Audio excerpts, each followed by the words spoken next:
CRPF 130 battalion की जानिब से अवंतीपुरा कश्मीर में मददगार हेल्पलाइन के तहत एक तकरीब में कई मुकामी कारीगरों को कामकाज का सामान फराहम किया गया।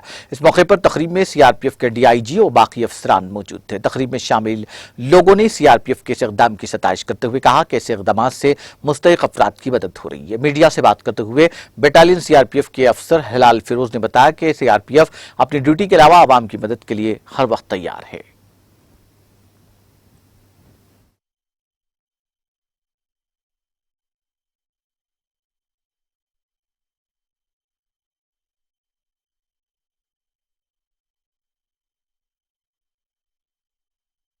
आज यहाँ कारपेंटर्स और बार्बर्स को टूल्स मुहैया कराए गए हैं। बहुत ज़रूरी है कि गरीब दस्तकार जो हैं, कारीगर हैं, उनके पास मॉडर्न टूल्स नहीं होते हैं, जिसकी वजह से उनकी कारकर्दगी बहुत मुतासिर होती है और आमदनी उनकी महदूद हो जाती है, जिससे वो खुशहाली की दहलीज तक नहीं पहुँच पाते। सीआरपीएफ ने यह अज़्म मददगार के ज़रिए से लिया है कि ऐसे आर्टिसन जिसे खुदा ने तो सलाहियतें दी हैं, बहुत ज़्यादा क्षमता दी है, कैपेबिलिटीज़ हैं उनके पास, लेकिन रोज़मर्रा की अखराजात इतने हैं कि वो अपने को मॉडर्नाइज नहीं कर पाते।